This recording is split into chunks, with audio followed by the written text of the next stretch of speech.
এই সিজনে প্রচুর আমড়া পাওয়া যায়। এই আমড়ার সহজ রেসিপিটি আপনাদের সাথে আমি শেয়ার করব।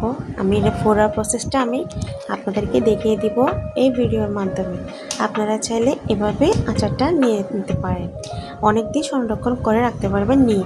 হ্যালো, দিস ইজ মি আপনার হাসনাত ব্লগে সবাইকে স্বাগতম। আসসালামু আলাইকুম। আজকে আমি আমরা আচার নিব, আপনাদেরকে দেখিয়ে দিব। তাই এখানে আমি একটা ফ্রাই প্যানের মধ্যে হালকা হলুদ দিয়ে তারপর সরিষার তেল দিয়ে আমি আমড়াগুলো একটু সিদ্ধতে রাখছিলাম। তারপর সিদ্ধতে দেওয়ার পরে আমি কতগুলো বাটা আপনার রসুন দিয়ে দিছি, রসুন কুচি দিছি। তারপর কিছু আদা কুচি দিছি। এগুলো একটু ভালো ফ্লেভার আসে। আদা কুচি দিলে আপনাদের পছন্দ অনুযায়ী দিবেন, ভালো না লাগলে ইগনোর করবেন। তারপর দিয়ে দিলাম এখানে চিনি। তারপর আপনার মশলা চিলি ফ্লেক্সটা আপনাদের জাল অনুযায়ী দিবেন, আপনাদের পছন্দ অনুযায়ী। আমি একটু বেশি দিছি যেহেতু আমি আচারটা একটু ঝাল করব, তার জন্য। আপনারা চাইলে জাল যদি খান তাহলে অবশ্যই জালটাও আপনারা দিতে পারেন। এগুলো দেওয়ার পরে যাতে লেগে না যায় আপনারা সবসময় নেড়ে চেড়ে দিবেন। আমি আস্তে আস্তে একটা চামচের সাহায্যে এগুলো উল্টে পাল্টিয়ে দিচ্ছি যাতে লেগে না যায়। তারপরে এগুলো দেওয়ার পরে আস্তে আস্তে আমি কিন্তু সবগুলো একসাথে দিয়ে কিন্তু প্রসেসটা চালাচ্ছি না আচারের। আমি কিন্তু একটা একটা দিয়ে আচারটা একটু পরপর করে তারপর করতেছি। এটা দিলাম ভিনেগারটা আপনার 1 বছর মতো অনেক দিন লং টাইম করে সংরক্ষণ করে রাখতে পারবেন এই আচারটা। ভিনেগারটা কি আপনার অনেক দিন রাখতে পারবেন, তার জন্য এটা দেওয়া লাগে।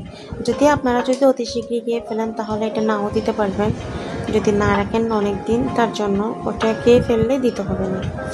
তারপর আমি এভাবে ওটা দেওয়ার পরে একটু জাল করলাম। একটু জাল করার পরে অনেকক্ষণ জাল করছি। তারপর দিচ্ছি আস্ত জিরা, তারপর কালো জিরা।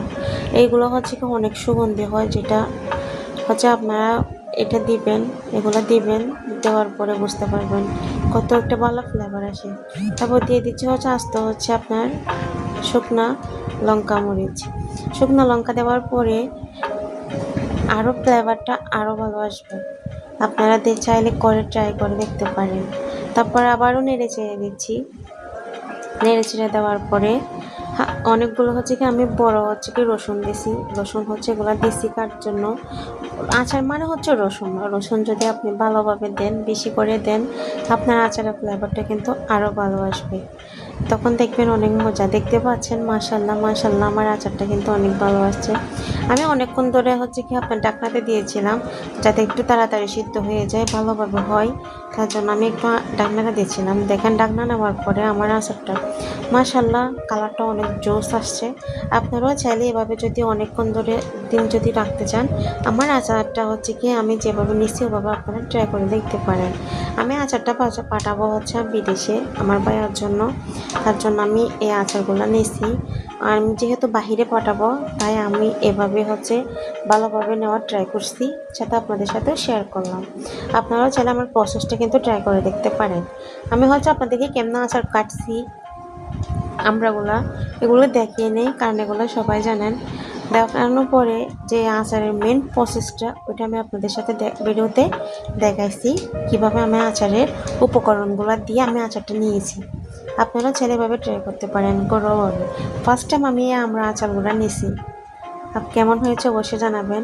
আমার ভিডিও যদি আপনাদের যদি ভালো লেগে থাকে তাহলে আমার আচারের রেসিপিটি ট্রাই করতে পারেন। আমার আচারটা অলরেডি হয়ে গেছে, অনেক দিন ধরে আপনারা বয়মে সংরক্ষণ করে রাখতে পারবেন। এবার বয়মে রাখার পালা। আমি মাশাল্লাহ বাইরে একটু এসে আমার প্রাইভেটটা নিয়ে ভিডিও করলাম। দেখা হবে নতুন কোনো ভিডিওতে। ভালো থাকবেন। আসসালাম।